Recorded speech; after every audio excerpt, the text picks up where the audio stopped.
It was just another shift at the hospital. My name's Eliza Bennett, a 40-year-old ER nurse who's seen it all. I like my job, even though it's tough sometimes. The hospital's short on specialists, so I often pull double duty, working in the ER and wherever else I'm needed. Tonight, I was in the ER, same as always.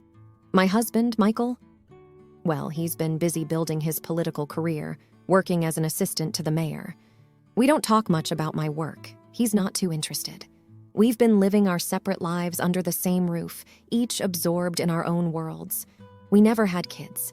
I wanted them for a long time, but it just didn't happen. Eventually, Michael told me he was fine without children. He said he liked the quiet, so it's just been the two of us, living in a kind of silent agreement.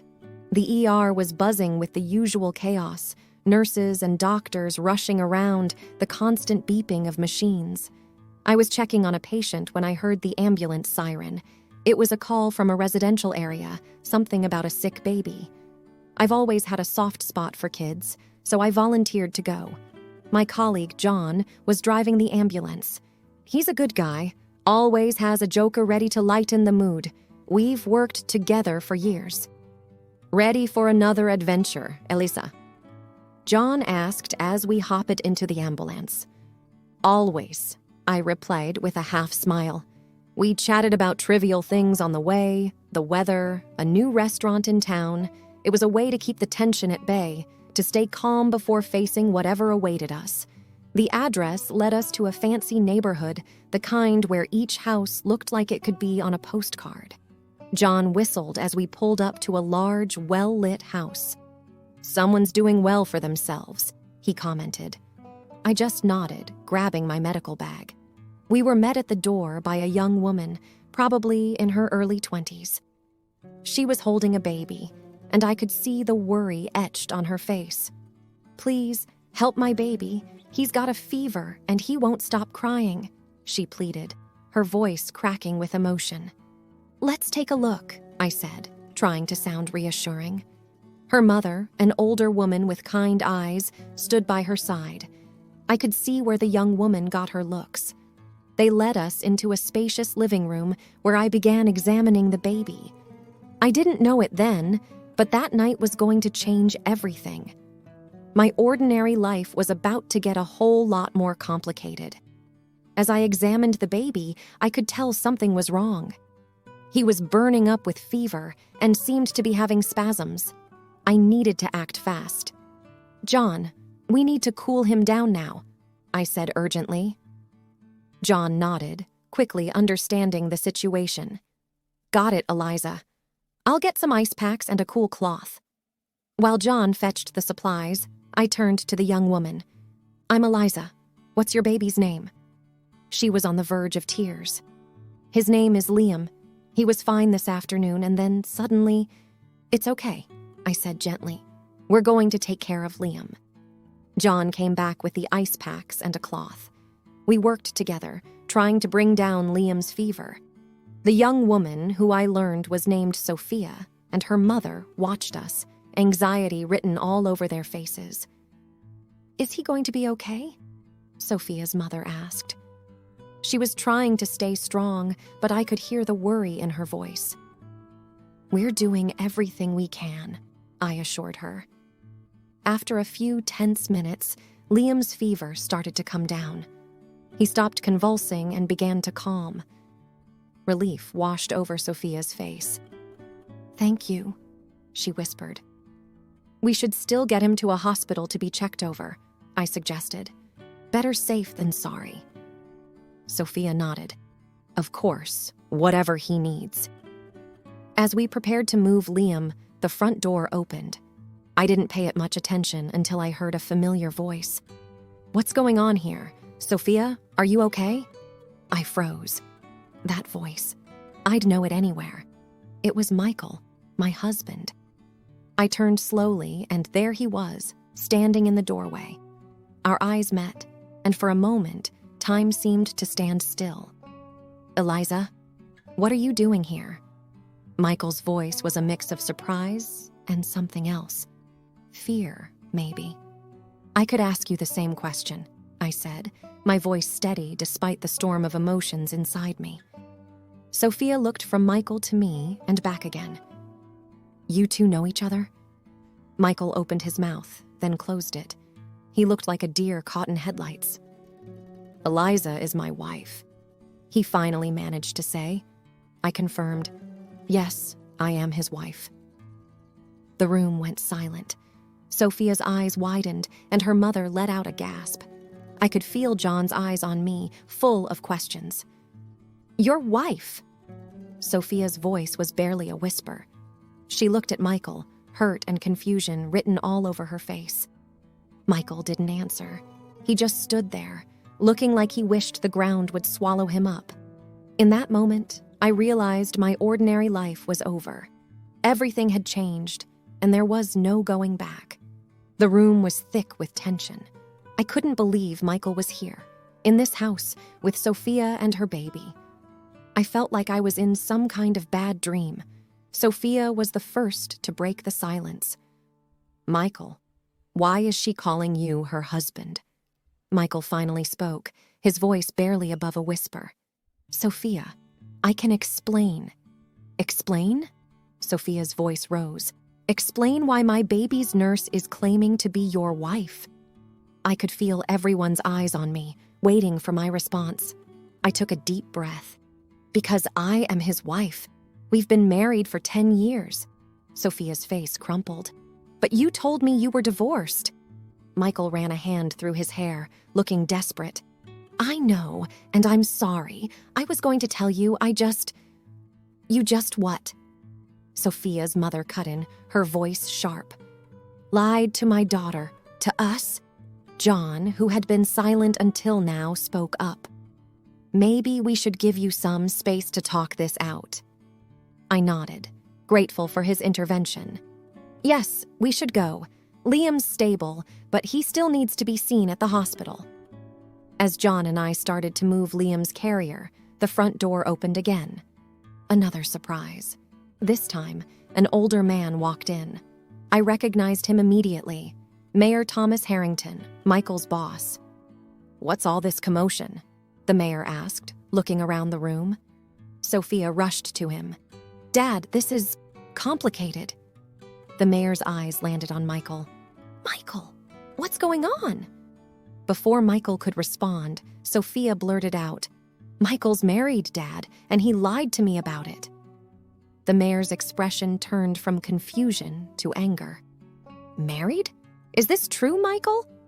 Michael nodded, unable to meet the mayor's gaze. Yes, sir, it's true. I could see the wheels turning in the mayor's head. And you're his wife? He asked, looking at me. Yes, I am, I confirmed. The mayor shook his head. I can't believe this. Michael, you've been working for me for over a year, and I had no idea. Michael tried to say something, but the mayor held up a hand to stop him. Save it. I need some time to process this. Sophia was crying now, her mother comforting her.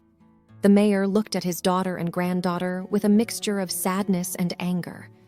I felt like I was watching everything from a distance. This was my life falling apart, but it felt like a scene from a TV show. As John and I finally left the house with Liam, I couldn't help but glance back. Michael was standing there looking lost. Part of me felt sorry for him, but another part of me was angry, so very angry.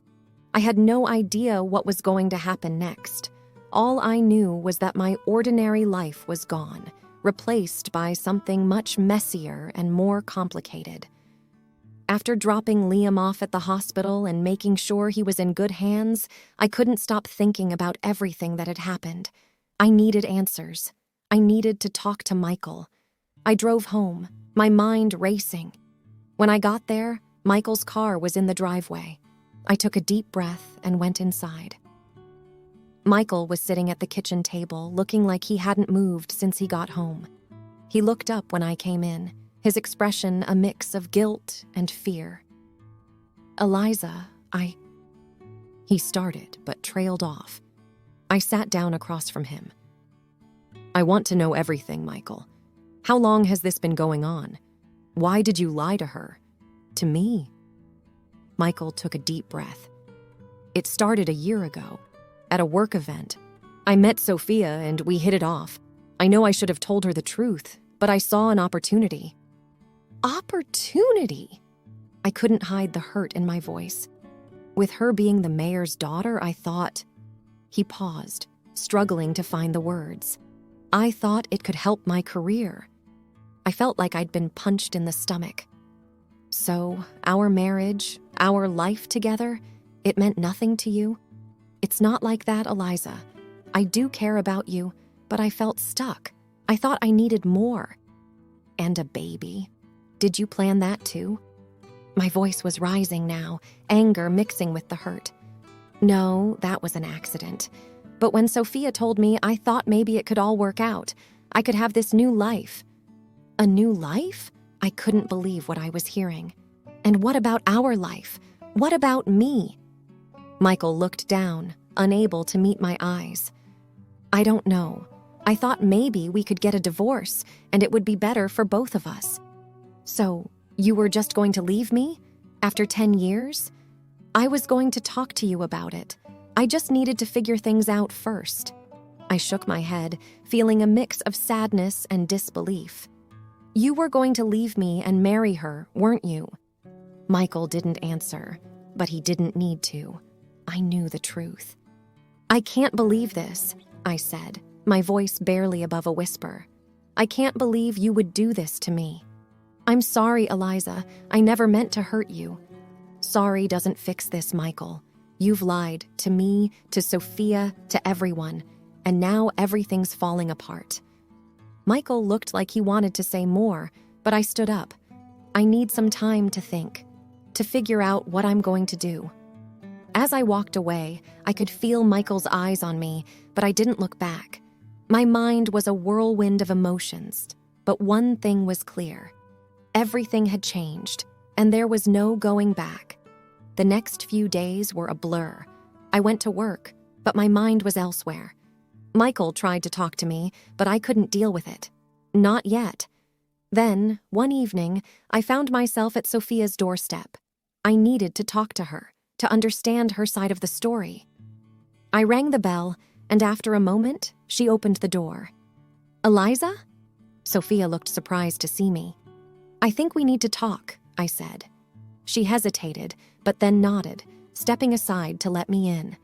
We sat down in her living room, an awkward silence hanging in the air. Why are you here? Sophia finally asked. I want to understand. What did Michael tell you about us? Sophia took a deep breath. He said he was divorced, that he'd been single for a while. I had no idea about you until you showed up that night. I nodded, feeling a pang of sadness. And the baby? Liam? She looked down, tears welling in her eyes. He was a surprise. Michael said we could be a family, that he wanted to be there for us. I believed him. I could hear the pain in her voice, and despite everything, I felt sorry for her. I'm sorry, Sophia. I'm sorry he lied to both of us. She wiped her eyes. I'm sorry, too. I never wanted to be part of something like this. We sat in silence for a moment, the weight of the situation pressing down on us. Did you love him? I asked, not sure if I wanted to know the answer. Sophia looked up, her expression sad. I thought I did. But now, I don't know what to believe. He lied about everything. I nodded, understanding all too well. Yeah, I get that. We talked for a while longer, sharing our stories, our confusion, our pain. It was strange, talking like this with the other woman, but it was also comforting in a way. When I left, I felt a little lighter, like I'd let go of some of the anger and hurt. It wasn't gone, not by a long shot, but it was a start. As I drove home, I thought about Michael, about our marriage, about everything that had happened. I didn't know what I was going to do, but I knew I couldn't stay in limbo forever. I needed to make a decision, for my sake and for my future. The weeks following the revelation of Michael's betrayal felt like a stormy sea, each day tossing me between waves of anger, disbelief, and an unexpected sense of liberation. As I braced myself for the legal battles ahead, the reality of the situation became crystal clear. It was me and Mayor Harrington versus Michael. The day of the trial dawned like any other, but with a weight that felt like a heavy cloud hanging over me. Walking into the courtroom, I was a mix of nerves and determination. Mayor Harrington gave me a nod of solidarity as we took our seats. The courtroom buzzed with the quiet chatter of spectators and the shuffling of papers. When Michael walked in, escorted by his lawyer, my heart raced. He avoided eye contact, but I could feel the tension between us. The trial began with the mayor's case. His lawyer presented evidence of Michael's deception, how he had lied about being divorced and manipulated Sophia, the mayor's daughter. Photographs, texts, and emails painted a clear picture of Michael's duplicity. Mayor Harrington himself took the stand, his disappointment and anger toward Michael evident in his testimony. Sophia also testified, her voice trembling as she recounted the lies Michael had fed her. Then, it was my turn. My lawyer laid out the case against Michael, highlighting his infidelity and deceit. I took the stand, my hands shaking slightly. The lawyer asked me to recount how I discovered Michael's affair and the events that followed. As a nurse, I am trained to stay calm in emergencies, I began, my voice steady. But nothing could have prepared me for the shock of finding my husband with another woman and a child he had kept hidden from me. The courtroom was silent, hanging on my every word. I spoke about our marriage, the struggles, and how Michael's ambition had slowly overshadowed our relationship. When it was Michael's turn, his defense seemed weak. His lawyer tried to downplay the situation, suggesting misunderstandings and miscommunications. But the evidence was overwhelming. Michael himself stumbled through his testimony, his excuses sounding hollow and insincere. As the trial proceeded, I felt a growing sense of empowerment. For years, I had lived in the shadow of Michael's ambitions, but here, in this courtroom, I was reclaiming my life. Finally, the judge delivered the verdict. Michael was found guilty of fraud and deceit in both cases. There was a murmur in the courtroom, a mix of satisfaction and disbelief. As we exited the courtroom, reporters swarmed around, but I declined to comment. This victory was not about public attention. It was personal, a step towards healing and moving on. Driving home, the weight of the past weeks began to lift. I knew there would be challenges ahead, but for the first time in a long while, I felt a sense of hope. The trial had not just been about legal justice, it was a journey to self-discovery and reclaiming the narrative of my own life. That evening, as I sat quietly at home, I realized the trial was more than a closure. It was the beginning of a new chapter. A chapter where I was not just a spectator in my life, but the author of my own story. The trial was over, but its ripples were still felt in every corner of my life. The legal victory was clear, but the emotional landscape was more complicated. I had won, but at what cost? The weeks following the trial were a blur. I threw myself into work, finding solace in the routine of my shifts at the hospital. It was during one of these shifts that I ran into Sophia, the mayor's daughter, in the hospital corridor. "Hey," she said quietly, her eyes reflecting a shared understanding of pain and betrayal. "Hi, Sophia," I replied. "How are you holding up?" "It's been tough," she admitted, cradling her baby in her arms. "But I'm managing. And you?" "Day by day," I said, offering a small smile. "Taking it day by day." We exchanged a few more words before parting ways, a silent acknowledgement of the strange bond that now linked us. Back at home, the loneliness of the empty house sometimes felt overwhelming. I had grown used to Michael's absence, but the finality of the divorce brought a new kind of solitude.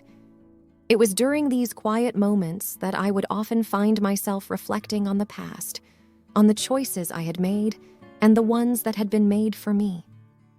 One evening, as I was sorting through old papers, I came across an envelope addressed to me. It was from Michael. My first instinct was to throw it away, but curiosity got the better of me. As I read his letter, his words of apology and explanation felt empty. He talked about his mistakes, his regrets, and his desire to make things right. But it was too little, too late. I crumpled the letter and tossed it into the trash, feeling a surge of anger, and then, surprisingly, a sense of release. Michael was part of my past, but he would not define my future. A few days later, I received a call from Mayor Harrington. He wanted to meet for coffee, to thank me personally for my courage during the trial. Sitting across from him in the small cafe, I felt a sense of respect for the man who had stood by his daughter and supported me through the legal ordeal. "Thank you for meeting me, Eliza," he said, his voice sincere. "Your strength during the trial was admirable." "I did what I had to do," I replied, stirring my coffee, "for myself and for Sophia.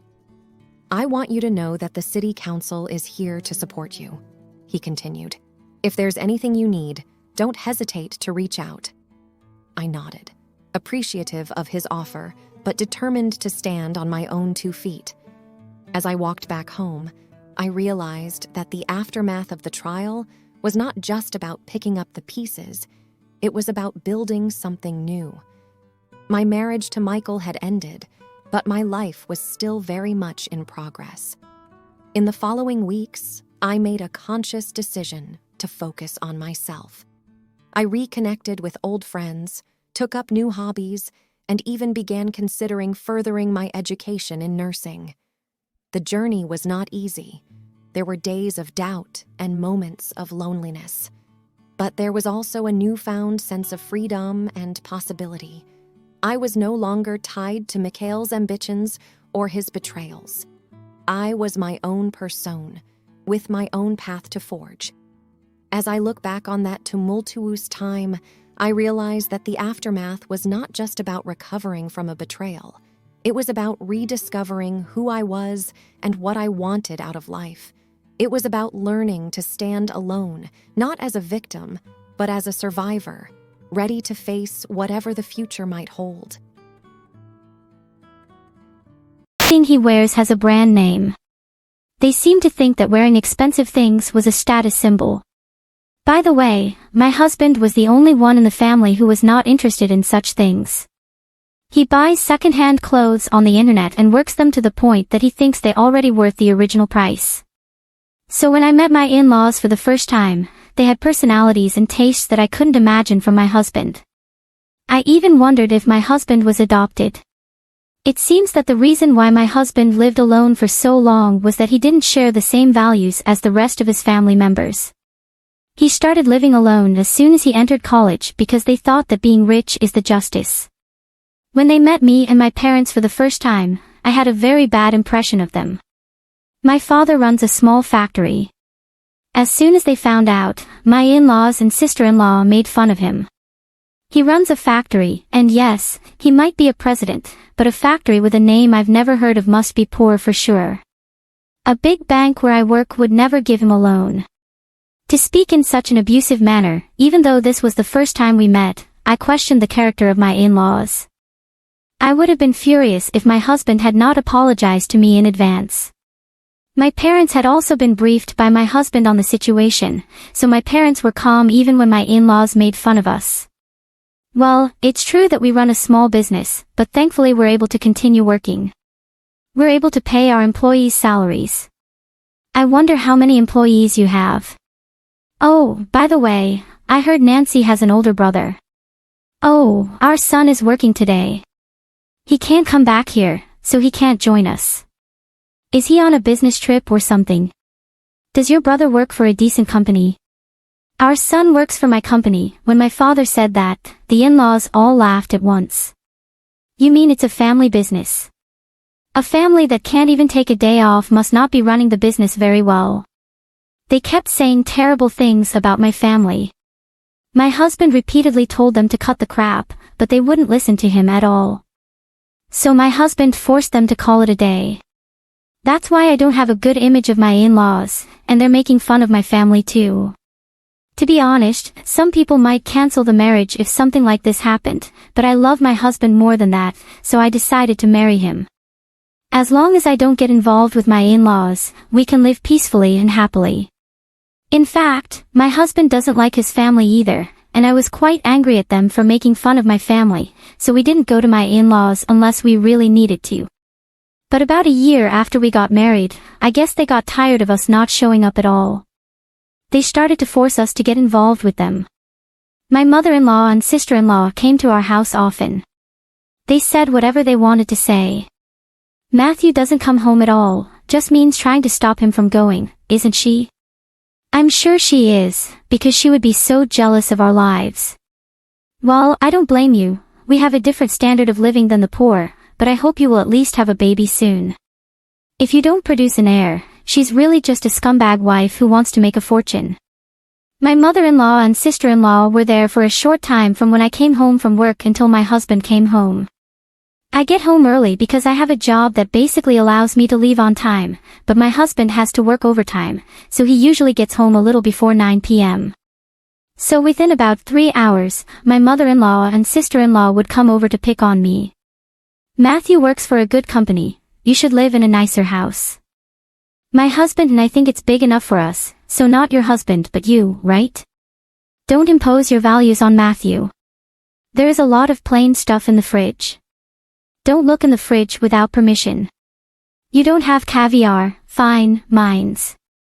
We don't have anything like that. Oh, it's so boring. Why did Matthew marry this woman?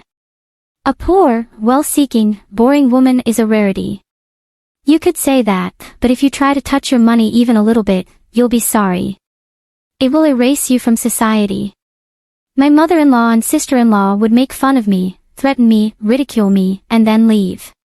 I will talk to my husband about it, and he would scold them, but they continued to come over without showing any sign of remorse. They ambush me at my apartment when I come home. I felt depressed to come home every time. How on earth could they get tired of picking on me? But my mother-in-law and sister-in-law kept trying to belittle me. I had a mental breakdown. I tried to pass the time at a cafe until my husband finished work, then I would go home with my husband. When my mother-in-law and sister-in-law saw me coming home with my husband, they said, "You're like a pest, taking away Matthew's freedom like that."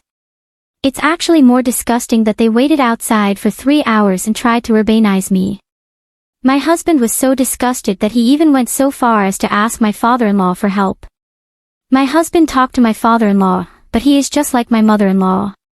He said that a poor wife is a rarity for them. If things continue as they are, our marriage will be threatened. I decided to use the last resort. I know it's not something I'm very fond of doing, but my in-laws have made me angry, so I will not relent. A few days later, my husband and I went to visit my in-laws. The in-laws were overjoyed when we informed them that my husband was taking his wife home with him. I was horrified to hear my mother-in-law saying, "I'm so happy to see Nancy for the first time in a long time. I don't know what kind of fun it is to be a wife-beater." And then we went to my in-laws' house for the weekend. When we arrived at my in-laws' house by car, my in-laws rushed out of the house and excitedly asked my husband, "Hey Matthew, what's with this car? That's amazing. I'm glad you finally decided to live on our side of the society, but still, it's a bold move to buy such a luxury car out of the blue, isn't it?" My husband chuckled and said to my mother-in-law and sister-in-law, "This is not my car, it's just Nancy's father's car." "What?" my mother-in-law and sister-in-law said at the same time. And then my parents got out of the car. My in-laws were absolutely stunned when they saw the two of them dressed like that. What an expensive-looking suit. And I've seen that outfit before, it's such a high-end brand. Why are her parents wearing such expensive stuff? And finally, my brother gets out of the car. 6 feet tall, standing like a model, foreign. Law's eyes changed color when my brother came out wearing the same high-end brown suit as my father. "Who is that handsome guy?" "Nice to meet you, my name is Finn, Nancy's brother." My in-laws were frozen in amazement of my family, which was completely different from the last time they saw me. Seeing this, my husband said, "What the hell are you doing?" He urged them to quickly show my family around the house. My mother-in-law and sister-in-law hurriedly invited my family into the house. They showed them into the living room and said, "We'll have tea ready for you right away." Her attitude was the complete opposite. The in-laws were very curious and asked my parents a question: "How are you able to wear such a luxury item? So ridiculous." They're so flippant to change their attitude just because of one's appearance. Then my father told the step-family members, "My factory is a small one, but the parts we make up the only pattern in the world.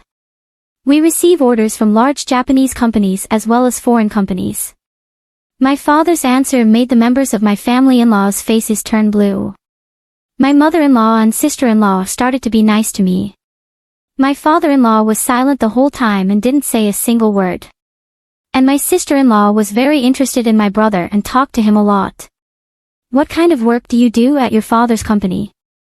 "I've always been good at English. I'm currently in charge of organizing business meetings with overseas companies. So I spent half of the year abroad." "Well, that's very cool. Are you single, Finn?" "No, I'm married." "That's too bad, but I think I'm a better match for you, Finn, than your wife. What do you think? If you're interested, why don't we go out for dinner?" My sister-in-law started making a fierce attack on my married brother in front of me and my parents. To be honest, I was impressed by her mental strength. I can't help but admire for being so audacious, but I'm going to let my sister-in-law go through hell right here at once.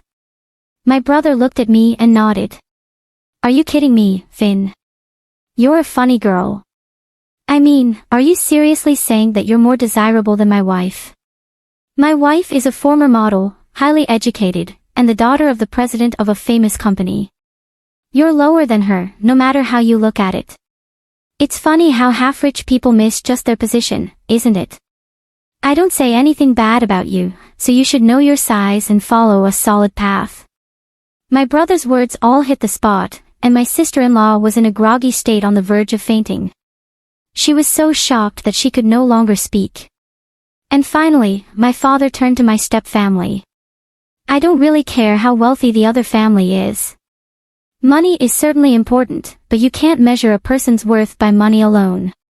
Let's be human and not be obsessed with money. I'm sorry we were a little mean to you today." My father bowed his head in apology. My family-in-law was completely horrified and about to my father quickly. Since then, my family-in-law has never tried to bully me. In fact, they regularly contact me to flatter me. I think it's a bit bothersome that they contact me on a regular basis. By the way, neither my parents nor my brother are the kind of people who dress up in luxury brands and brag about their wealth. They just cooperated with my plan this time. My father likes to wear a suit she has been wearing for a long time, even if it's cheap. He's not interested in luxury. My brother is very kind and doesn't make fun of people. That's why his wife's father likes him so much. He even asked my brother to take over the company because he's a better heir than his eldest son. I'm sorry I put my family through something they're not used to. Everyone was extremely tired on the way home. Thus, I was able to return to a peaceful married life with my husband. I have not visited my in-laws since then, but my husband visits them at least during Thanksgiving and Christmas. After that event, my in-laws have changed their ways. They seem to have lost confidence, or maybe they just repented themselves. They don't brag about being rich like they used to. My husband even says that he feels most comfortable with them now. Well, I'm not sure if they'll go back to their old ways again. For now, I'm just glad that the problem has been successfully resolved. I will continue to take care of my husband and my family. I'll try to live my life with a sense of modesty. They thought they were mounting up, but actually, the other family member made money many times more than they did. The in-laws should be ashamed of themselves. I would feel like a small person if I keep trying to mount the poor. I don't think the view which people would do such a thing. I think it's good that you were able to give your family-in-law a good scolding. I hope you will continue to live every day with your family in good harmony. This is the story of how my life was turned upside down not once, but twice. My name is Julie, and this is all about how it happened. My guess is that I ought to begin at the very beginning. In the midst of a little suburban town, I was brought into the world by my doting parents, Larry, and Joanna David. In the past, my father worked as a journalist, while my mother was a nurse. Even though we were not wealthy, we were content. Prior to the time that I was 14, my life was very typical. After that, everything changed. When my parents were traveling home from a dinner party, it was a rainy Friday evening. They had just left the gathering. When the phone rang, I was at home with my grandmother, watching a cartoon that turned out to be quite ridiculous. I will never forget the shiver that entered my body when I heard my grandmother sobbing softly in the kitchen. I will never forget it. The subsequent several days were a haze of confusion. They told us that Mom had passed away instantly in the accident, and that Dad had survived, albeit by a little bit. I was finally able to catch up with him in the hospital, and he was a mere shadow of the man I had known in the past. The doctor said that he would never be able to walk again since his legs were crushed. Julie, he murmured as he reached out to take my hand away. I am so sorry, my sweetheart. I am truly sorry. The fact that he was apologizing was beyond my comprehension because it was not his fault. They had been involved in a collision with a drunk driver. Nevertheless, as I grew older, I came to the realization that he felt regret for the way our lives had turned out, for the challenges that we would have to overcome, for the mother that I had lost, and for the father that he believed he could no longer be. Nevertheless, my father, Larry David, was more powerful than he gave himself credit for being. After he was discharged from the hospital and became accustomed to living in a wheelchair, he immediately dove headfirst into his career. He had always been a good writer, and now he was concentrating all of his efforts on his responsibility as an editor at the most prominent newspaper in the city. In the years leading up to my adolescent years, my father made certain that I had all I required. He urged me to become a member of clubs, to make friends, and to live a life that was as normal as it could possibly be. The fact of the matter was, however, that I favored spending time with him. In addition to arguing over books and watching old movies together, he assisted me with my homework on a regular basis. When it came time for me to attend college, my father insisted that I go in a different direction. "You need to spread your wings, kiddo," he whispered to himself. "Don't worry about me, I'll be fine." I had some reservations, but I knew that he was correct, and I decided to enroll in college. The State University of New York was where I received my education, and I majored in accounting. It was there that I first became acquainted with Emma, who would later become my closest friend. I became acquainted with Paul, her second cousin, through Emma. I informed Paul about my father, and he did not show any sign of flinching. Paul was a witty and caring person. The first time he met his father, he and his father got along famously, and they became close since they both had a passion for classic rock music. Later, Paul told me, "Your dad is cool, and you're amazing for taking care of him all these years." I tried to play it off, but inside, I was glowing. For the first time since the accident, I felt like maybe, just maybe, I could have a normal life. A life with love, laughter, and even a family of my own someday. After graduation, things started to fall into place like a puzzle. I got a job at the local tax service, and Paul started working as a long-haul truck driver. We dated for 4 years before he proposed to me on a crisp autumn evening in the park where we had our first date. I was thrilled, but there was one thing I needed to make clear. "Yes, Paul, but I can't leave my dad. He needs me." Paul smiled wide and said, "I wouldn't have it any other way. We'll all live together. Your dad's apartment is big enough for the 3 of us, right?" The wedding was small but beautiful. Dad insisted on wheeling himself down the aisle to give me away. There wasn't a dry eye in the place. As I stood there holding Paul's hand, I felt like I was living a fairy tale. But every fairy tale has its villains, and mine came in the form of my mother-in-law, Maria, and my sister-in-law, Olivia. From the moment I met them, I could tell they didn't approve of me. "So your father is handicapped?" Maria asked during our first meeting, wrinkling her nose like she smelled something bad. "He's disabled," I corrected, trying to stay calm. "But he works as an editor." How nice, she interrupted, clearly not interested. Then she turned to Paul and asked, "Are you sure about this? There are so many nice girls from good families." I felt my face flush with anger and embarrassment, but Paul immediately defended me. "Mom, Julie is from a good family. Her dad's disability doesn't change that. I love her, and that's all that matters."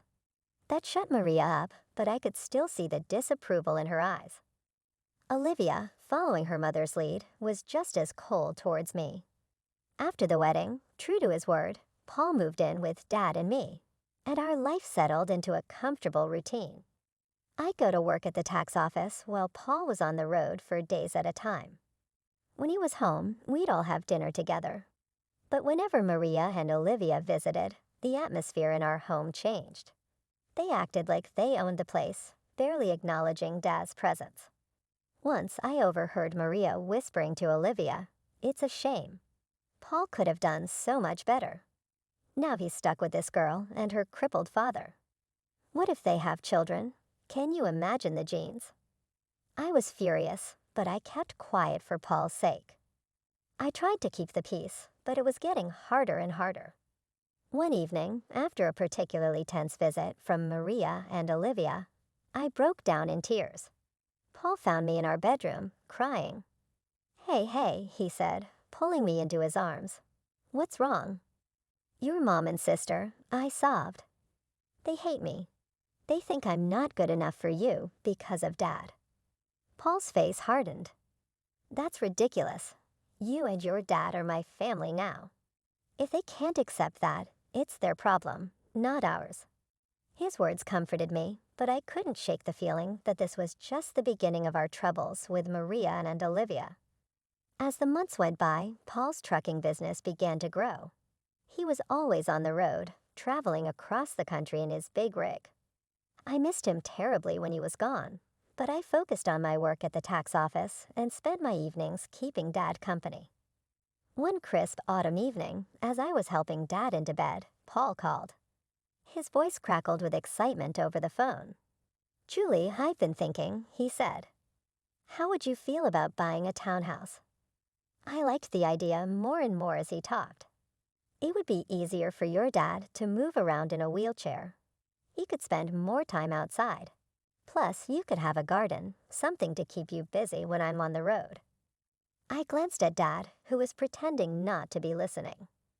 "What do you think, Dad?" I asked, putting the phone on speaker. Dad's eyes lit up. "A garden would be nice," he admitted.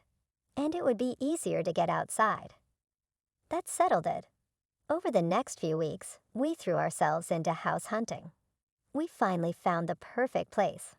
A spacious townhouse with wide doorways, a roll-in shower for Dad, and a beautiful backyard. Taking out a mortgage was scary, but with Paul's income, mine, and the rent from Dad's old apartment, we managed to make it work. We moved in on a sunny Sunday in spring, and I'll never forget the look on Dad's face as he wheeled himself out onto our new patio. "This is perfect, sweetie," he said, his eyes misty. "Thank you." We spent the next few months settling in and making the place our own. I planted a small vegetable garden, and Dad would sit outside for hours, enjoying the sunshine and fresh air. It was peaceful, almost perfect. Then we decided to have a housewarming party. We invited friends, colleagues, and yes, even Maria and Olivia. The party was in full swing when they showed up, fashionably late as usual. They walked in, looking around with barely hidden envy. As we walked through the house, I could see Maria thinking about something. When we reached the master bedroom, she turned to me with a sly smile. "You know, Julie," she said quietly, "this would be perfect for Paul and me. Why don't you send your father to a nursing home? Then I could move in here." I felt like I'd been slapped. "Excuse me," I managed to say. "Oh, don't look so shocked," Maria continued. "Your father isn't well. He's not a whole person anymore, is he? He doesn't need all this luxury. A nursing home would be more than enough for someone in his condition." Before I could respond, Maria marched out to the patio, where Dad was talking with some guests. To my horror, she grabbed the handles of his wheelchair and started pushing him toward the driveway. "Maria," I shouted, running after her. "What are you doing?" "He won't go to a nursing home." "He can stay outside," she sneered. "That's what you wanted, isn't it? For him to be outdoors?" I was shaking with rage and disbelief.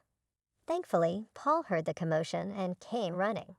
His face turned red with anger when he saw what his mother was doing. "Mom," he yelled. "What the hell are you doing? Let go of Larry's chair right now." Maria looked shocked by Paul's tone, but before she could respond, he cut her off. "You and Olivia need to leave now." After they left, Paul apologized over and over to Dad and me. "I'm so sorry," he said, his voice breaking. "I had no idea she would do that. I'm just so sorry." Dad reached out and patted Paul's hand. "It's not your fault, son," he said gently. "Some people just can't understand." Life settled into a new routine after that incident, but the damage had been done. Olivia kept their distance, which was fine with me. Paul focused on his work, taking on more long-haul routes to help pay for our new home. I split my time between my job at the tax office, taking care of our home, and looking after Dad. 4 years passed quickly. Our life became comfortable and predictable. Paul was on the road most of the time, but when he was home, our little family was happy. Dad's health was stable, and he seemed content spending his days in the garden or working on his editing. Then came the call that shattered my world. I was at work when my phone rang. A man's unfamiliar voice greeted me. "Mrs. Walker, this is Officer Andrew from the Highway Patrol." My heart sank. "Yes," I barely managed to say. "I'm sorry to inform you that your husband, Paul Walker, has been in a serious accident." The rest of the conversation was a blur. Words like head-on collision and "didn't make it" floated around me, but I couldn't understand them. It wasn't until I heard myself thanking the officer and hanging up that the reality began to hit me. Paul was gone. The next week was a fog of grief and disbelief. I went through the motions of planning the funeral like a robot, barely understanding what was happening. The day before the funeral, I gathered my courage and called Maria. I thought she deserved to hear about her son's death from me, not from a newspaper obituary. "Hello," Maria's sharp voice answered. "Maria, it's Julie," I said, my voice trembling. "It's about Paul. He's gone. There was an accident." There was silence on the other end of the line, and then, to my shock, Maria's voice came back, dripping with anger. "This is your fault," she hissed. "You made him work so hard driving that truck to pay for your fancy house. You killed my son." I was stunned. "Maria, Save it," she snapped. "I expect you to give him the best funeral money can buy, but don't expect a penny from us. You made your bed, now lie in it." The line went dead. I stood there, phone in hand, tears streaming down my face. How could she be so cruel? How could she blame me for this? The day of Paul's funeral was gray and rainy, matching my mood perfectly. The church was full. Paul was well liked in the community, and it seemed like half the town had come to pay their respects. After the service, as people passed by to offer their condolences, I noticed that Paul's mother and sister were nowhere to be seen. They hadn't even bothered to show up for their own son and brother's funeral. Dad reached out and squeezed my hand. "It's their loss, sweetie. We're family, and we'll get through this together." As we pulled into our driveway, something seemed off. The lights were on in the house, which was strange because I was sure I had turned everything off before we left. "Did you leave any lights on, Dad?" I asked, frowning. He shook his head. "No, I don't think so." As we got closer, I noticed movement inside the house. My heart started pounding. Were we being robbed on the day of Paul's funeral? I quickly helped Dad out of the car and into his wheelchair, my mind racing. Should I call the police? But as we approached the front door, I heard familiar voices inside. A chill ran down my spine as I recognized them. I pushed open the door to find Maria and Olivia in our living room, surrounded by boxes and pieces of furniture. What the hell is going on here? I demanded, my grief momentarily forgotten in the face of this outrageous intrusion. Maria turned to me, her face a mask of fake sympathy. Oh, Julie dear, we're just helping you pack up. After all, you can't possibly afford to keep this place now that Paul is gone. I was speechless. Olivia added, her voice sickeningly sweet. Don't worry. You can go back to your father's apartment. It's cozy. I could feel the anger building inside me. Get out, I said, my voice low and dangerous. Get out of my house right now. Maria had the nerve to look offended. This house belongs to us now. All of Paul's property does. We're his family, after all. Like hell you are. I exploded. Where were you today, at his funeral? Oh, that's right, you couldn't be bothered to show up. Maria waved her hand dismissively. We were busy making arrangements. Now be a good girl and start packing. We'll meet you out by tomorrow. I couldn't believe what I was hearing. These women hadn't shed a tear for Paul, hadn't even attended his funeral, and now they were trying to kick us out of our home. I'm calling the police, I said, pulling out my phone. Maria and Olivia exchanged worried looks. They clearly hadn't expected me to fight back. Now, July, Maria began, but I cut her off. No, you have exactly 10 minutes to get out of my house before I call the cops. This is my home. Paul and I bought it together. You have no right to be here. Maybe it was the steel in my voice or the fire in my eyes, but Maria and Olivia finally realized they had gone too far. They gathered their things and left, but not before Maria turned to me with a sneer. This isn't over, Julie. You'll be hearing from our lawyers. The days after Paul's funeral were a blur of grief, anxiety, and paperwork. I threw myself into sorting out Paul's affairs, partly to keep busy and partly out of fear that Maria and Olivia would try to take what wasn't theirs. A week after the funeral, I received a call from a local law firm. My heart pounded as I answered, afraid it was Maria following through on her threat of legal action. Mrs. Walker, a crisp professional voice asked. This is Scott Thompson from Thompson and Partners. I'm calling about your late husband's will. I felt a small flicker of hope. His will? I didn't know he had one. Yes, ma'am. Mr. Walker came to see us about 5 months ago. He asked that we contact you in the event of his passing. I scheduled an appointment for the next day, my mind spinning. Why hadn't Paul told me about this? What did it mean? The next morning, I wheeled Dad into Mr. Thompson's office. The lawyer greeted us warmly, his kind eyes crinkling at the corners. Mrs. Walker, Mr. David, thank you for coming in, he said, gesturing for us to sit near his desk. I'm sorry for your loss, Mr. Thompson began, opening a file on his desk. Now, as I mentioned on the phone, your husband came to see us to draft his will. He was very clear about his wishes. I held my breath as Mr. Thompson began to read. I, Paul Walker, being of sound mind, do hereby leave all my worldly possessions to my beloved wife, Julie Walker. I gasped, and Dad's grip on my hand tightened. This includes our home, my truck, and all our savings. It is my wish that Julie use these resources to care for herself and her father, Larry David, whom I have come to love as my own. Tears streamed down my face. Even from beyond the grave, Paul was taking care of us. There's more, Mr. Thompson said gently. Mr. Walker left a letter for you. He handed me an envelope. With shaking hands, I opened it and began to read. My dear Julie, if you're reading this, it means I'm gone. I'm so sorry for leaving you and Larry. Please know that you two are the best thing that ever happened to me. I made this will because I know how my mother and sister can be. I didn't want to worry you, but I needed to make sure you and Larry were protected if anything happened to me. You're my real family, Julie. You and Larry, not them. Take care of each other. Live your lives to the fullest, and know that I'll always be watching over you. All my love, Paul. I clutched the letter to my chest, sobbing. Dad was crying too, his weathered hand patting my arm. Mr. Thompson gave us a moment before speaking again. Mrs. Walker, there's one more thing. Your husband's truck was insured.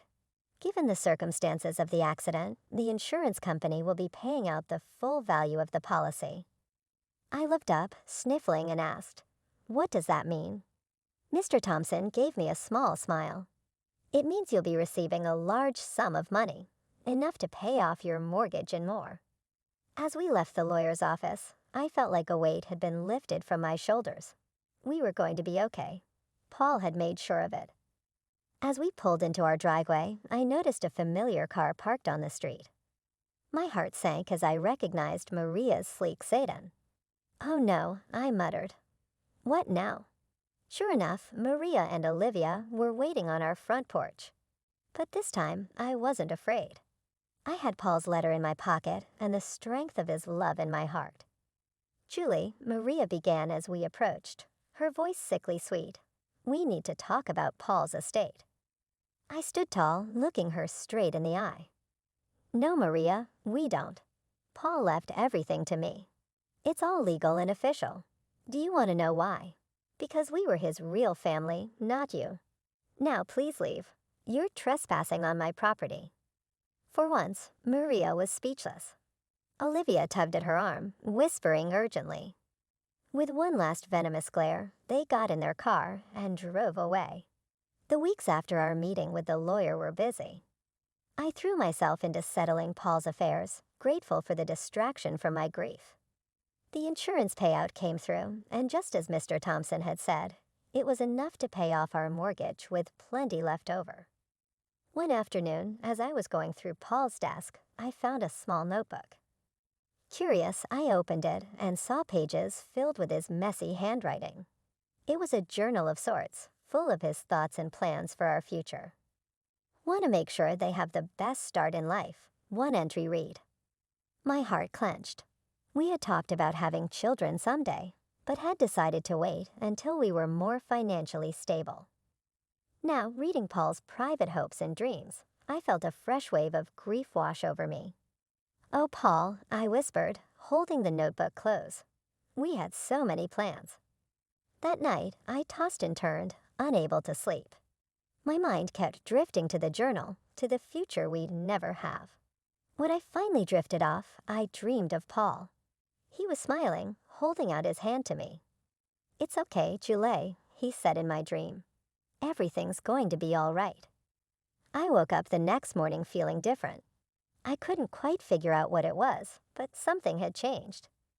As I got ready for work, a wave of nausea hit me, and I barely made it to the bathroom in time. The morning sickness didn't go away in the days that followed. At first, I thought it was just stress and grief, but a small voice in the back of my mind suggested something else. After a week of this, I found myself in the pharmacy, staring at pregnancy tests with trembling hands. I bought one and hurried home. The 5 minutes I waited for the result felt like the longest of my life. When I finally looked at the test, there were 2 clear blue lines. I sank to the bathroom floor, overwhelmed by a mix of emotions: joy, fear, grief, and hope, all swirling together. "Julie," Dad's voice came through the door. "Everything okay in there?" I opened the door, tears streaming down my face. Dad's expression changed from concern to alarm. "What's wrong, sweetie?" he asked. I held up the test, my hand shaking. "I'm pregnant." Dad fell into his arms, sobbing. He held me, stroking my hair like he used to when I was a little girl. "It's okay," he murmured. "It's going to be okay. You're not alone, Julie. And this baby is a gift." His words hit me deeply. This baby was a part of Paul, a continuation of our love. Suddenly, the fear began to fade, replaced by a strong determination. "You're right," I said, wiping my eyes. "This baby is a gift, and we're going to be okay." Dad smiled, his eyes crinkling at the corners. "That's my girl. Now let's get you something to eat. You're eating for 2 now, after all." As we headed to the kitchen, I felt a sense of hope growing inside me. The road ahead would be challenging, but with my father by my side and Paul's child growing inside me, I knew we could face anything. When our child was growing inside of me, I discovered a strength that I had no idea I possessed. Whenever I needed a helping hand or a kind word, my father was there for me. He was my rock. We were the only two of us, and we had fallen into a new routine. We were looking forward to the arrival of the newest member of our small family with great anticipation. When I was tending to the garden that my father and I had planted together, I heard a car pull up alongside me. It was a bright and sunny afternoon. When I saw Maria sit in, my stomach dropped and my heart sunk. In this moment, what could they possibly want? As I made my way to the front of the home, I found myself involuntarily laying one hand on my larger-than-usual stomach. When they were standing on our porch, Maria and Olivia appeared to be at ease while still displaying a hint of desperation. "Julie," Maria began, her voice lacking the sharpness that is typically associated with it, "we needed to talk to you." I gave her a slight raise of the eyebrow, but remained silent as I waited for her to proceed. Olivia rose to her feet and said, "We've hit some hard times," while her eyes darted around restless nervously. "We were wondering if we could stay in your father's old apartment, just until we get back on our feet." I was having a hard time believing what I was hearing. In spite of everything that they had put us through, they still had the audacity to ask for more. I apologized, my tone stern but unruffled. "I'm sorry," I said. "It is not possible to do that. There is no longer any desire on my part to communicate with you."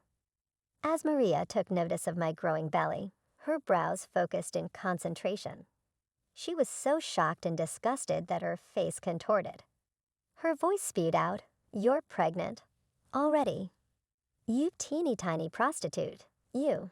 My mind is blown by the fact that you have already discovered a new man. It is not even cold in the ground where Paul's body is lying." A wave of rage came over me, but I managed to force it back down. The fact that it was Paul's child was not something I'd bothered to convey. I was adamant that I did not want my child to have a grandmother and aunt like that. Instead of that, I grinned, a little smile that was hidden from Maria, which seemed to make her feel even more uneasy. "My personal life is none of your concern," I answered in a calm and collected manner. "Now I think it's time for you to leave." Maria gave the impression that she wanted to continue, but I think that she was unable to do so because of the way I was looking at her. She twisted on her heel and grabbed Olivia's arm as she did so. The moment I watched them drag away, I was overcome with a sensation of calm and contentment. I was able to maintain my dignity, protect my family, and stand my ground while doing so. Paul's pride would have been cherished. "You mustn't come to the funeral," my husband Roger shouted at me when he learned that his father had deceased after a long battle with an illness. What wife doesn't attend her father-in-law's funeral? Despite my protest, Roger firmly refused, and I didn't understand why. On the day of the funeral, I sneaked in to observe, and there he was, seated with a woman I didn't recognize at the bereaved family's side. What on earth is going on? Who is that woman? I was shocked and confused, not understanding what was happening, but soon I would learn the shocking truth. I'm Catherine, 30 years old. I married Roger, a 35-year-old office worker, 3 years ago. We don't have any kids yet. Roger often travels for work, only coming home about 3 days a week. While he is away, I devote myself to my hobby of drawing comics. On his days off, we would go shopping together, watch movies, and enjoy our time as a couple. Roger's mother passed away when he was a child, and his father raised him and his sister Sarah single-handedly. In the early days of our marriage, we would often visit Roger's family, a 2-hour drive away. But when his father fell seriously ill a year ago, our visits gradually decreased. Roger told me, "Doug doesn't want you to see him in his emaciated state," so I refrained from visiting. One day, a call came in on Roger's mobile after he returned from work. "Oh, Dad has passed away." Upon hearing that, I stopped preparing dinner.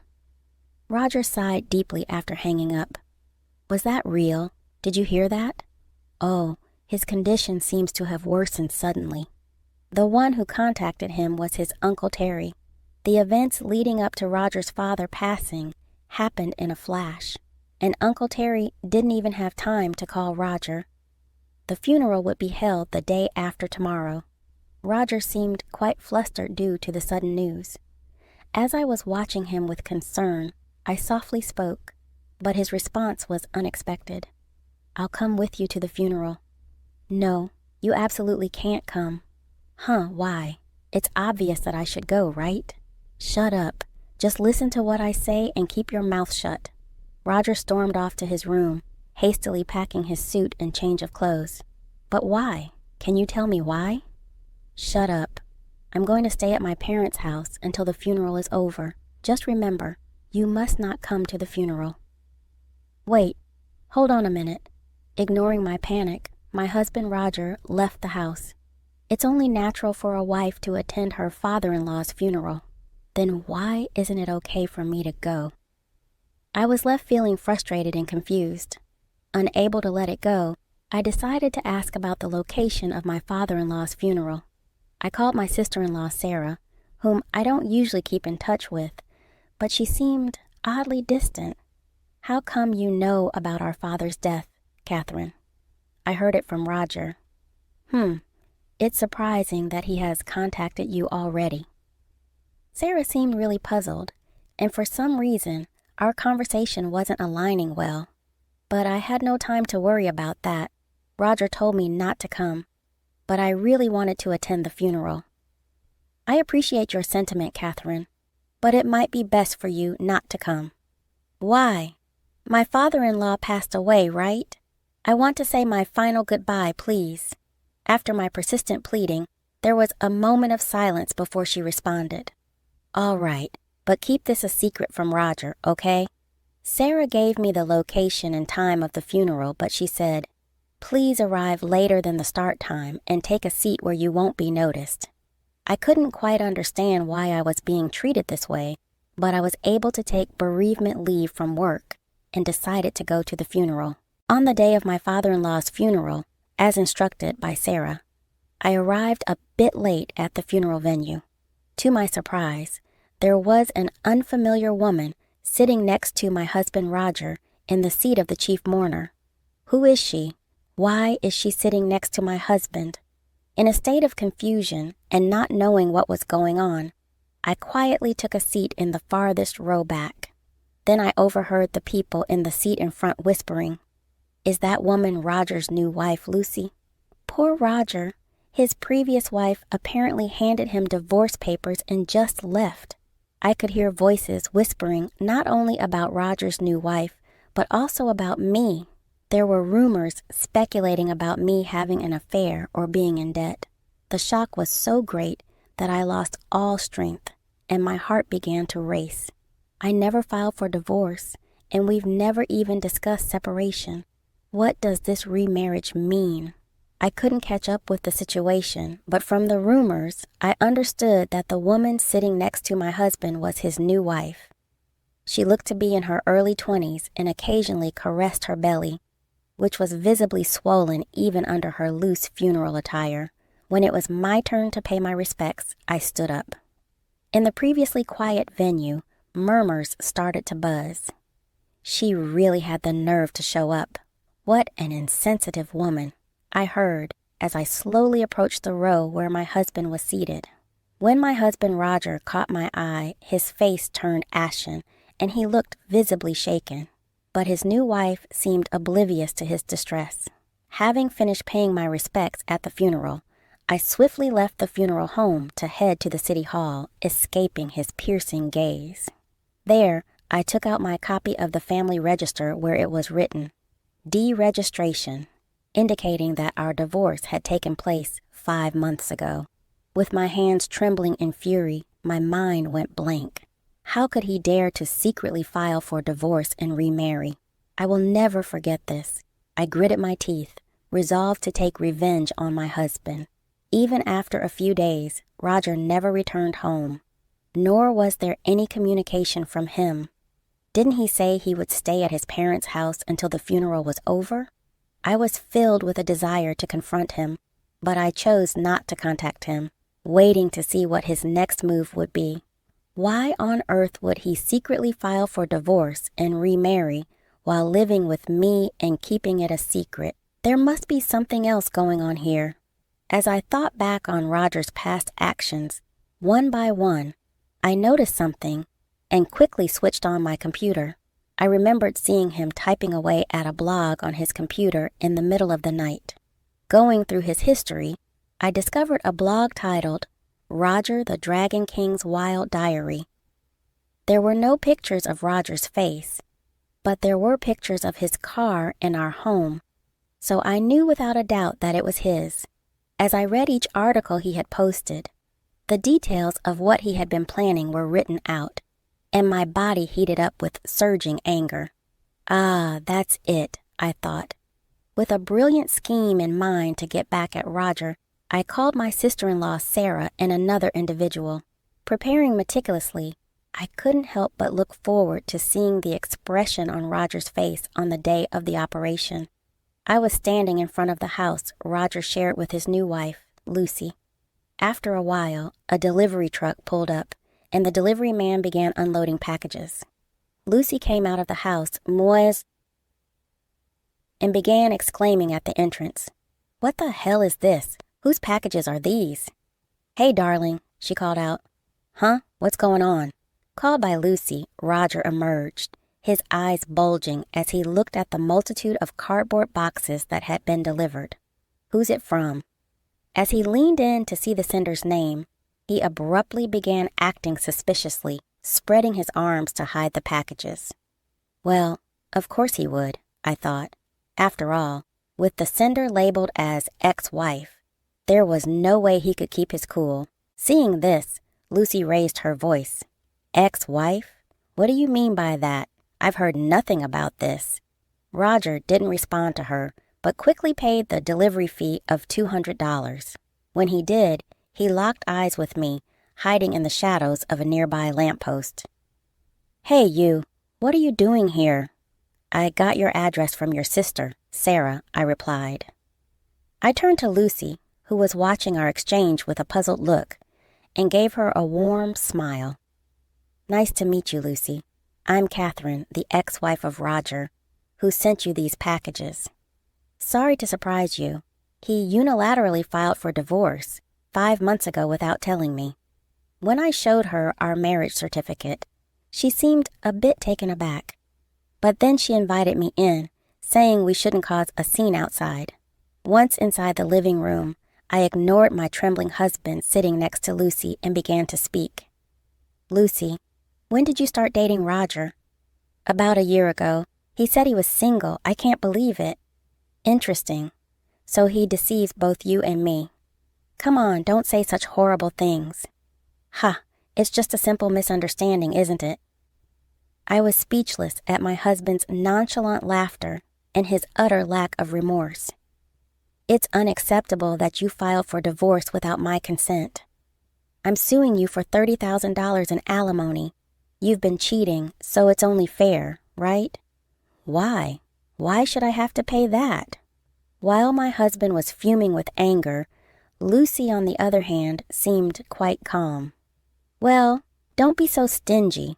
Just pay her, darling. After all, you're the boss, so $30,000 shouldn't be a big deal, right?"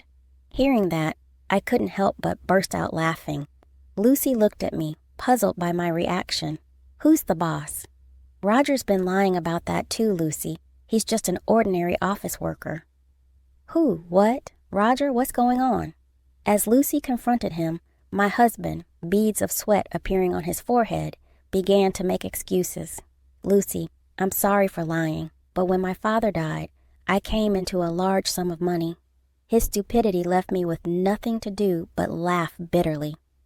From his blog, which I had found, it was clear that he was under the delusion that he would inherit a fortune if his seriously ill father passed away. He had lied about his identity to his mistress, got her pregnant without showing any signs of panic, and joyfully documented his plan to divorce me unilaterally. When I slapped the printed pages of his blog onto the table, the doorbell rang. My husband opened the door, and there stood Terry, his uncle. There's no way you'd inherit anything, you idiot. In fact, besides Sarah, Terry was the other person I had contacted. Before entering this house, I had called Terry on my cell phone and had him listen to our entire conversation. You explained to our family that Catherine left you after having an affair and filing for divorce, didn't you? Oh, that. Roger seemed unable to come up with an excuse and started to get defensive. Just because of that doesn't mean I can't inherit my father's estate. I am his son, after all. You've been disinherited. That's got nothing to do with the estate. Huh? What are you talking about? From what I heard from Terry, Roger was always pestering my in-laws for money. When my father-in-law rejected him, Roger would insult him and sometimes even resort to physical abuse. Recognizing his life was nearing its end, my father-in-law had taken the initiative to disinherit Roger. Hold on a minute. So you're saying I'm not getting a single cent? I've got debts because I was counting on my father's inheritance. What am I supposed to do? That's what you deserve, was all I could say. If your father wanted you to become a responsible person, that's why he thought it'd be better not to give you any money. Don't you understand his feelings? So give me the inheritance and I'll become more responsible. The more Roger spoke, the more I was filled with disgust, and it seemed Lucy, his mistress, felt the same. You told me you were a CEO. That's why I went with you. I've got no use for a poor man. Lucy, please don't say that. Her baby's about to be born. With that, she let out a big sigh and shot a glare at him. I'll give birth and raise a child by myself. All I need from you is alimony and child support. Lucy, please forgive me. Roger began to sob, but I wasn't about to let him off the hook. You'll also have to pay me alimony. That's impossible. I don't have that kind of money. Oh, I got it. Catherine, let's give it another go. What? You had the audacity to file for divorce and now you're asking to remarry? Please, I'm begging you. You can work too. We can repay the debt together. Are you kidding me? Furious at Roger's selfishness, I yelled back, shaking him off my leg and leaving the house with Terry. Soon after, my ex-husband was served with divorce papers from Lucy, who was demanding $20,000 in alimony and $500 a month in child support. According to my sister-in-law, Sarah, in addition to the $30,000 in alimony that I had demanded, my ex-husband was swamped with debt from the mortgage on the house he lived in with Lucy and was reportedly working like a horse from dawn till dusk. Meanwhile, I was enjoying a carefree single life. Sarah, who used to be my sister-in-law, and I have become great friends. When she comes over to stay, we have a great time chatting. To top it off, a comic strip I drew based on my ex-husband's blog posts has received a phenomenal response on social media, and I'm going to publish it. Excitedly contemplating the title for the comic, I'm enjoying my new daily life. My ruthless husband brutally attacked my 7-year-old son from my first marriage. When I found him, fear filled his eyes, and he said nothing. Desperate for answers, I secretly activated a hidden camera. What I saw left me stunned. My husband's shocking actions were captured on tape. I called the police, but just as they were about to arrive, an unexpected event unfolded that left everyone gasping in disbelief. My name is Lisa, and I'm 37 years old. I live in the vibrant city of Denver with my 7-year-old son, Ethan. My life has been a whirlwind of responsibilities and joys, but let me take you back to how it all began. The moment I thought I had found my perfect partner. 2 years ago, I attended a local business conference focused on green initiatives. I was excited. This was a chance to network, learn new strategies for my role as a marketing manager, and connect with like-minded individuals. Little did I know, this conference would change my life forever. At the conference, I met Brian. He was a successful lawyer for the city, tall with dark hair and a charming smile that lit up the room. He was 47, a decade older than me, but age didn't seem to matter when we started talking. Our conversation flowed effortlessly. He was intelligent and had this warmth about him that drew people in. I remember thinking how refreshing it was to speak to someone who was not only articulate, but also genuinely interested in what I had to say. After the conference, we kept in touch, and soon we were dating. Everything felt right. I thought I had finally found someone who understood me. Brian was great with Ethan, who instantly took a liking to him. They would often play games, and I enjoyed watching them bond. It felt like a family, a real family. Within a year, we decided to get married. Brian moved into my cozy suburban home, and for a while, everything seemed perfect. He was helpful around the house, often picking up Ethan from school when I was caught up at work. "You know, I'm getting good at this parenting thing," he would tease, flashing that charming smile. I laughed, grateful for the support. But as time went on, I started to notice changes, not just in Brian but also in Ethan. My once lively and cheerful boy began to withdraw.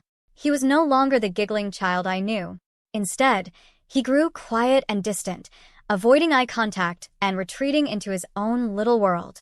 I tried to talk to him, asking if anything was bothering him at school or with his friends, but he would shrug and say, "I'm just tired, Mom." As a mother, those words never sat well with me. I could sense something was off. It became more concerning when I spotted a large bruise on Ethan's arm one afternoon. "What happened here, buddy?" I asked, my heart racing. He shrugged it off, saying it was from a fall at the playground. But my maternal instinct screamed that something wasn't right. I couldn't shake the feeling that the bruise was just the tip of the iceberg. That night, as I tucked him into bed, I brushed his hair back and tried to lighten the mood. "Hey, space cadet. Planning a trip to the moon?" I joked, hoping to coax a smile. He didn't even crack a grin, just whispered, "No, Mom." The silence in his room felt heavy, like a weight pressing down on my chest. I kissed his forehead and left, but I couldn't sleep. I lay in bed, thoughts swirling in my mind. I kept thinking about the bruise, about his distance, and about how Brian was behaving differently too. He had started coming home later from work, often lost in thought, his demeanor shifting from warm and caring to tense and irritable. I had to find out what was going on. After a restless night, I decided to take action. I needed to know the truth. I remembered reading about hidden cameras, how they could provide evidence in situations like these. That idea lodged itself in my mind, and I began to formulate a plan. The next day, I purchased a small, discreet camera and carefully installed it in Ethan's room, making sure it was well hidden but positioned to capture everything. I hoped it wouldn't come to this, but the thought of Ethan being hurt filled me with dread. If there's something going on, I'll find out, I told myself, determination rising within me. A few days later, I reviewed the footage. My heart raced as I clicked through the videos, praying for a glimpse of normalcy. But my worst fears came true. There it was, Brian, losing his temper, yelling at Ethan. I watched in horror as he struck my little boy, the sound echoing in the silence of the room. This was not the man I had married. This was a stranger. As the reality of the situation sank in, I felt the ground beneath me crumble. How could he do this? My heart ached for Ethan, who had once filled our home with laughter. I wanted to confront Brian right then and there, but I knew I had to gather more evidence first. I couldn't act impulsively. I needed to be smart about this. The next day, I reached out to Jenna, Brian's 21-year-old daughter. I hoped she could provide insight into her father's behavior. We met at a local cafe, and as I sat across from her, I felt a mixture of anxiety and hope. "Jenna, I need to talk to you about your dad," I began, my voice trembling. She looked at me, concern etched on her face. "What about him?" I hesitated, unsure of how to frame my words. "I think something's wrong. Ethan is acting differently, and I'm worried." Jenna shifted in her seat, her eyes downcast. "I haven't had the best relationship with him, you know. He wasn't always the best father." Her words sent a chill down my spine. "What do you mean?" I pressed. She took a deep breath, and as she spoke, the truth unfolded. Brian had been abusive toward Jenna when she was younger, a fact she had tried to bury deep inside. It was why she had distanced herself from him over the years. My heart sank further as I realized this man I had married had a history of violence. I knew then that I couldn't handle this alone. I needed a plan. "Jenna, would you be willing to help me?" I asked, urgency in my voice. "I'll do whatever it takes to stop him," she replied, determination shining in her eyes. We began to devise a plan to gather more evidence against Brian, knowing that the road ahead would be fraught with challenges and uncertainty. Little did I know, this was just the beginning of a journey that would test my strength as a mother and lead me down a path I never expected to take. After my shocking conversation with Jenna, I felt a mix of fear and determination bubbling inside me. I had uncovered a hidden truth about Brian, and I knew I had to act swiftly. If he had hurt Jenna, then there was no telling how far he might go with Ethan. I needed to gather more evidence to protect my son, but I had to be careful. The last thing I wanted was to tip Brian off and put Ethan in more danger. Jenna and I agreed that she would arrange a meeting with Brian. She had a way of getting under his skin, and I hoped she could provoke him enough to elicit a confession. The thought of her confronting him made my stomach churn, but I knew it was necessary. We decided to meet at the cafe again to finalize our plan. "Are you sure you want to do this?" I asked Jenna as we sat at our usual table, the afternoon sun casting a warm glow over us. Jenna nodded, her expression serious. "I need to do this. It's time I faced him. No one should have to endure what we did." I admired her bravery, but the fear for Ethan's safety gnawed at me. "Just be careful. We need to make sure you're safe," I cautioned. "I will. I'll record the conversation on my phone," she assured me. "He won't see it coming." As the days went by, I watched Ethan closely, always on high alert. He seemed to sense my anxiety, often asking if everything was okay. I would smile and assure him that all was well, but inside, I was a bundle of nerves. The thought of what Brian might do if he sensed the tension in our home haunted me. Finally, the day of the meeting arrived. Jenna texted me just before she left to see Brian. "I'm on my way. Wish me luck." "Be safe," I replied, my heart racing as I paced the living room. I couldn't focus on anything else. Time stretched out, each minute feeling like an eternity.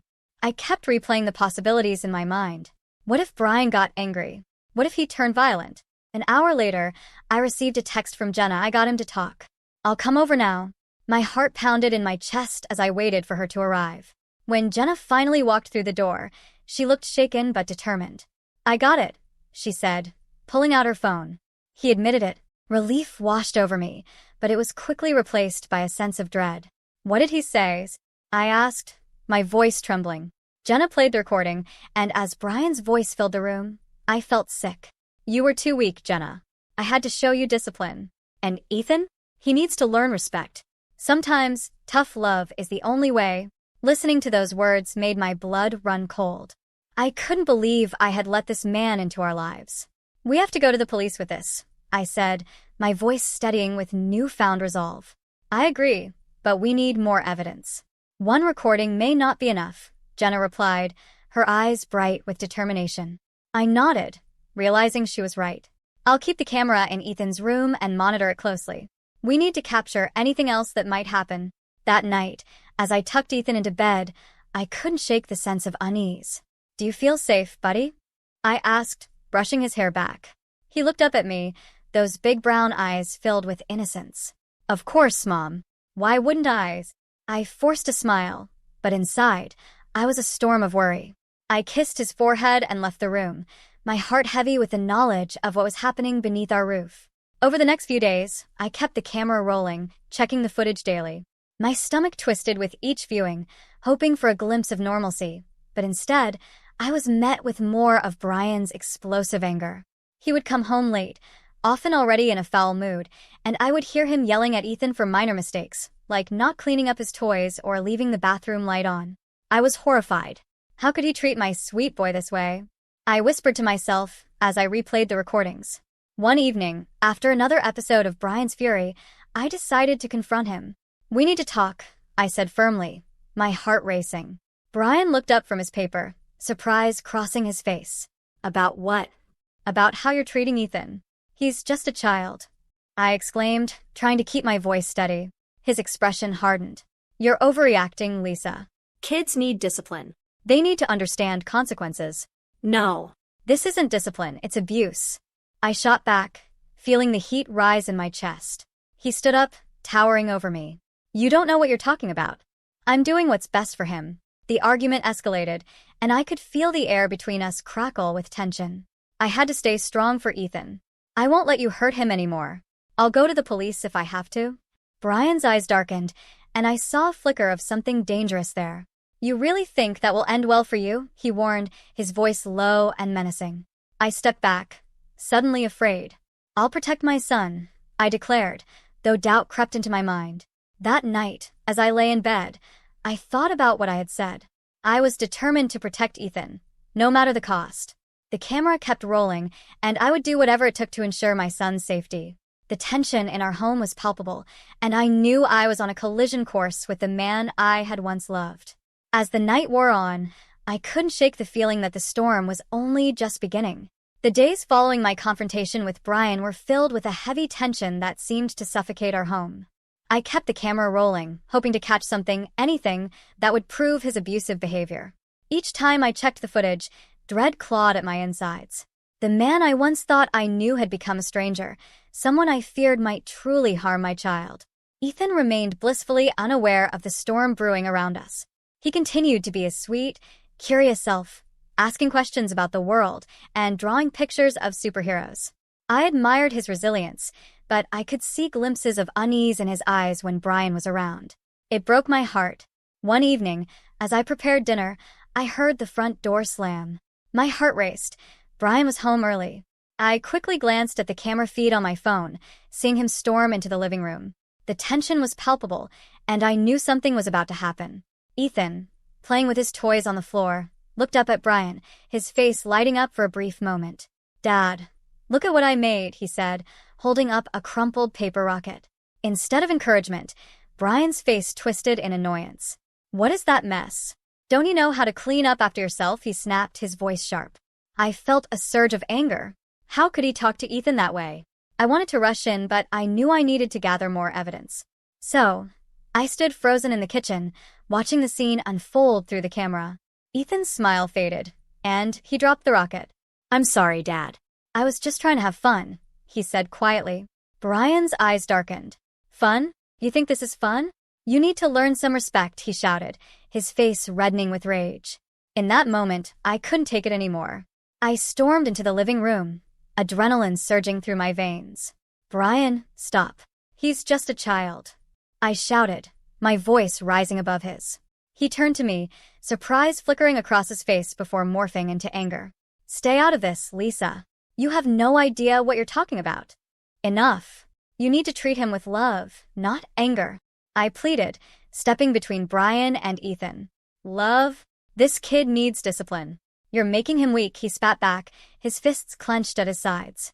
I stood my ground, refusing to back down. "No, Brian. You're the one who's weak. Hitting a child is not discipline. It's abuse." At that moment, the room was charged with tension, and I felt a sense of clarity wash over me.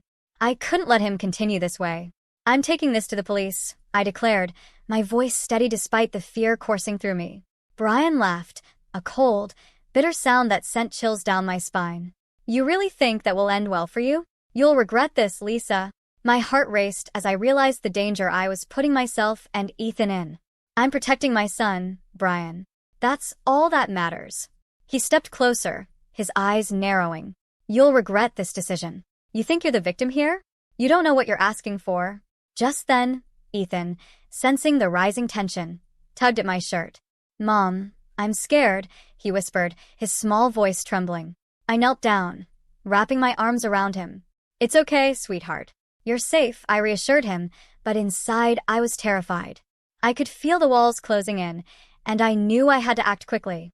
As the night wore on, I lay awake in bed, my mind racing.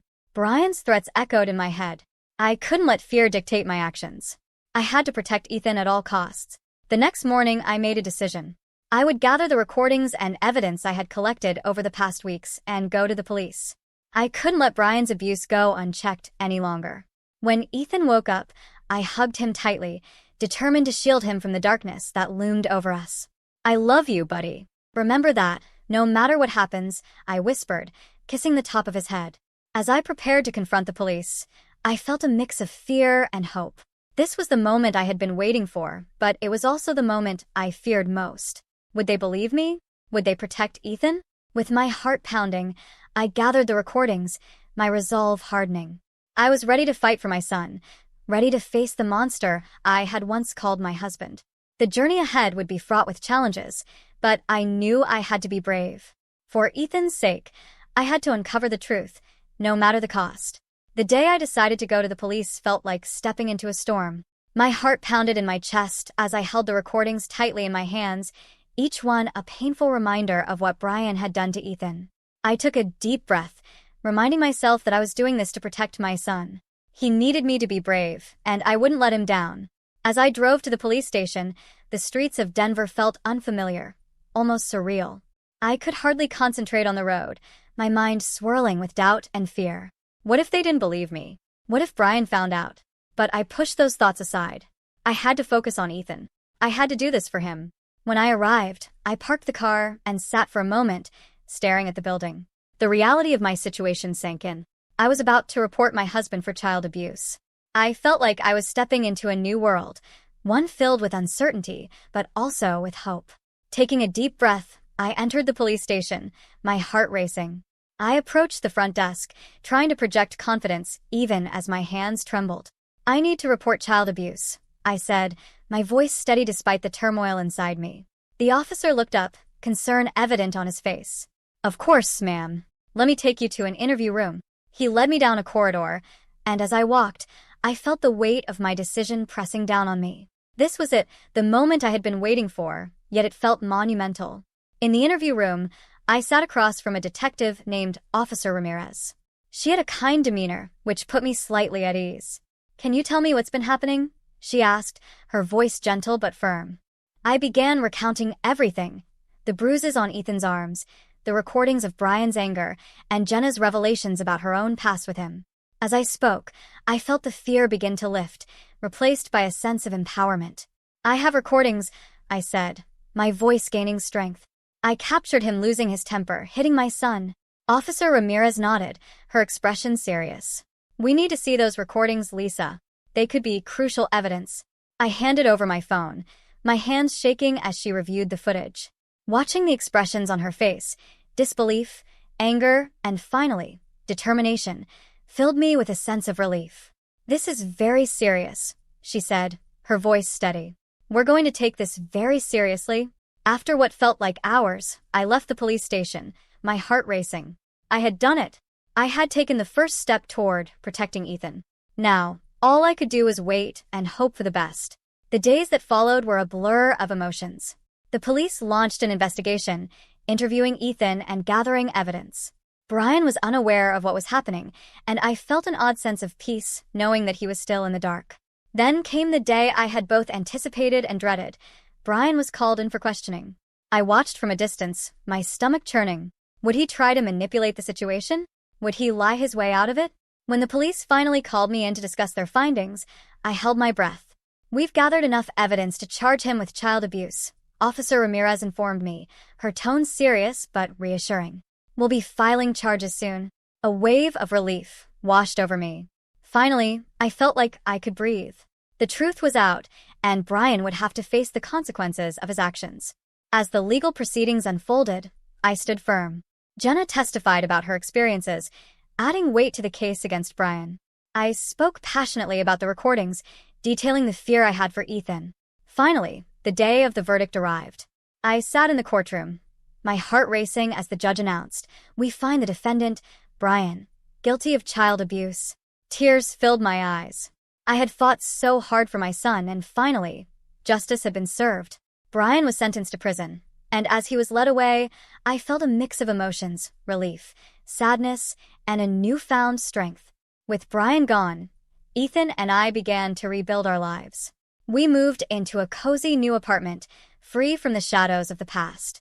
Slowly, Ethan regained his laughter and joy.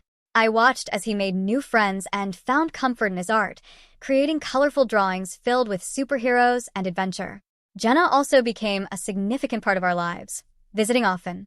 Together, we formed a bond that helped us both heal from the trauma we had endured.